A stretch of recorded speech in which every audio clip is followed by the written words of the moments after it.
بسم اللہ الرحمن الرحیم اللہم کن لے ولیک الحجۃ ابن الحسن صلواتک علیہ وعلی آبائہ فی ہذہ الساعۃ وفی کل ساعۃ ولیًا وحافظا وقائدا وناصرا ودلیلا وعینا حتی تسکنہ ارضک طوعا وتمتعہ فیہا طویلا برحمتک یا ارحم الراحمین اللہم صلی علی محمد وآل محمد وعجل فرجہم۔ السلام علیکم کنیزان زہرا و منتظرین امام زمان۔ آج 15 شوال 1441 ہجری ہے اور روز شہادت ہے امام جعفر صادق علیہ السلام کا۔ چہارد معصومین علیہم السلام کی خدمت میں امام جعفر صادق علیہ السلام کی شہادت پر پرسہ پیش کرتے ہیں، بالخصوص امام موسیٰ کاظم اور امام زمانہ اجل اللہ تعالیٰ فرجہ شریف کی خدمت اقدس میں پرسہ پیش کرتے ہیں۔ مولا پرسہ قبول کیجیے۔ آج کی ویڈیو میں امام جعفر صادق علیہ السلام کی حالات زندگی پر تذکرہ کروں گی۔ امام جعفر صادق علیہ السلام کا نام جعفر، کنیت ابو عبداللہ، لقب صادق، پدر بزرگوار امام محمد باقر علیہ السلام ہے۔ آپ کی والدہ ماجدہ ام فروہ سلام اللہ علیہا ہیں۔ ولادت باسعادت۔ امام جعفر صادق علیہ السلام کی ولادت باسعادت 17 ربیع الاول 82 ہجری میں ہوئی۔ آپ کی حیات مبارک 65 سال ہے۔ آپ کی مدت امامت 34 سال 114 ہجری سے لے کر 148 ہجری تک ہے۔ حاکمان وقت: ہشام بن عبد الملک، ولید بن یزید بن عبد الملک، یزید بن ولید، ابراہیم بن ولید، مروان حمار۔ یہ خاندان بنو امیہ کے افراد ہیں اور خاندان بنی عباس سے صفا اور منصور دوانکی۔ اولاد امام جعفر صادق علیہ السلام: امام جعفر صادق علیہ السلام کے 7 فرزند اور 3 دختر ہیں، جن میں امام موسیٰ کاظم علیہ السلام، اسماعیل، عبداللہ، محمد دیباج، اسحاق، علی عریضی، عباس، اور بیٹیوں میں ام فروہ، اسماعیل اور فاطمہ ہیں۔ شہادت: امام موسیٰ کاظم علیہ السلام کی شہادت 15 شوال یا پھر 25 شوال 148 ہجری میں ہوئی۔ امام جعفر صادق علیہ السلام کو جنت البقیع مدینہ منورہ میں مدفن کیا گیا۔ شہادت امام: منصور دوانکی بنی عباس کے ظالم و جابر اور ستمگر حکمرانوں میں سے تھا اور خلفائے بنی عباس میں بدترین اور رذیل ترین شخص تھا۔ امام جعفر صادق علیہ السلام پر زیادہ سے زیادہ سختیاں کرتا تھا۔ اپنے بدترین اور سخت جاسوس آپ پر مامور کر دیے تھے۔ امام جعفر صادق علیہ السلام کو اذیت دینے کے لیے، آزار پہنچانے کے لیے اور قتل کرنے کے لیے بارہا اپنے پاس بلایا۔ چونکہ تقدیر میں نہ تھا، لہٰذا وہ اپنی ناپاک نیت میں کامیاب نہ ہو پاتا تھا۔ امام موسیٰ کاظم علیہ السلام کا بیان ہے: ایک بار منصور نے میرے والد کو طلب کیا تاکہ وہ انہیں قتل کر دے۔ اس کے لیے اس نے شمشیر اور بساط بھی آمادہ کر رکھی تھی۔ ربیع، جو منصور کے درباریوں میں سے تھا، کو اس بات کا حکم دیا کہ جب جعفر بن محمد علیہ السلام میرے پاس آئیں اور میں ان سے گفتگو کرنے لگوں تو جس وقت میں ہاتھ پر ہاتھ ماروں اس وقت تم ان کی گردن اڑا دینا۔ جب امام جعفر صادق علیہ السلام وارد ہوئے، منصور کی نظر جیسے ہی امام علیہ السلام پر پڑی، بے اختیار اپنی جگہ سے کھڑا ہو گیا اور امام علیہ السلام کو خوش آمدید کہا اور اس بات کا اظہار کیا کہ میں نے آپ کو اس لیے بلایا ہے تاکہ آپ کے قرضوں کو چکا دوں۔ اس کے بعد خوش روئی سے امام علیہ السلام کے اعزاء و اقارب کے حالات دریافت کیے۔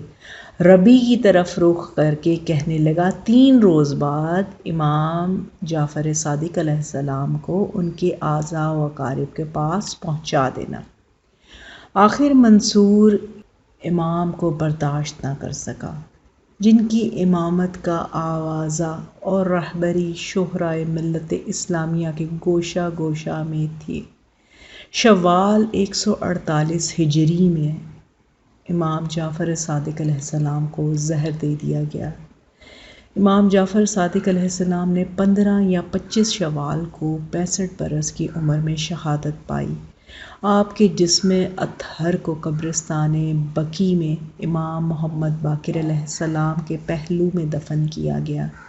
امام علیہ السلام کی شہادت سے یقیناً تاریخ انسانیت اور اسلام نے ایک ایسے گوہر آبدار کو ہاتھوں سے گنوا دیا۔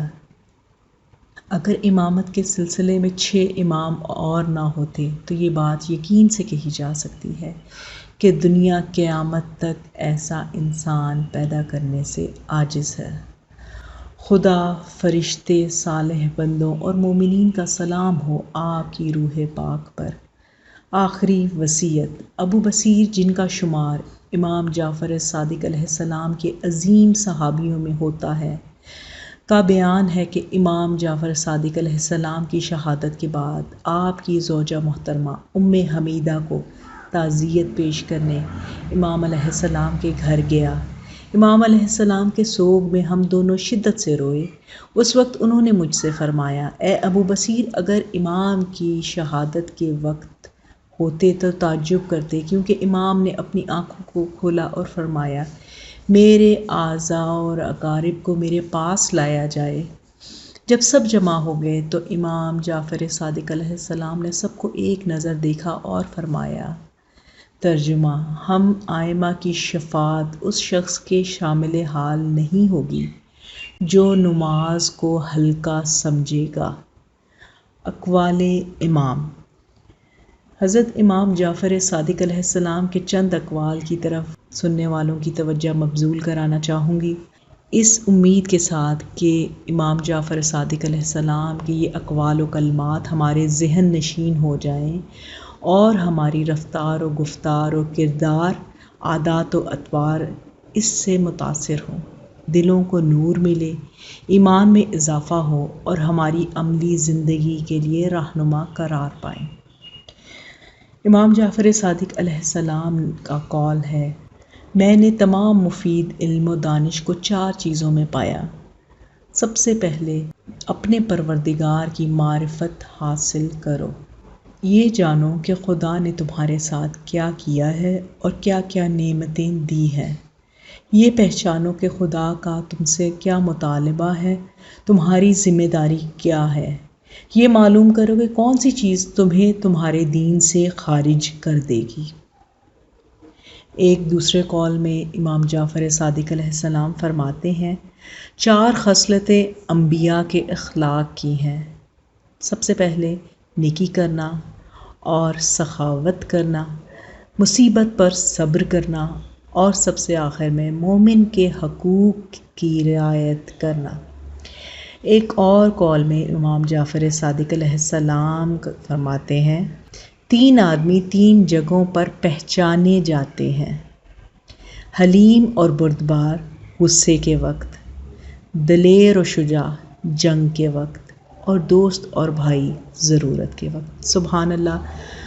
امام جعفر صادق علیہ السلام کے بہترین اقوال آپ کے ساتھ شیئر کیے، ان کی حالات زندگی اور ان کی شہادت کا مختصر تذکرہ کیا۔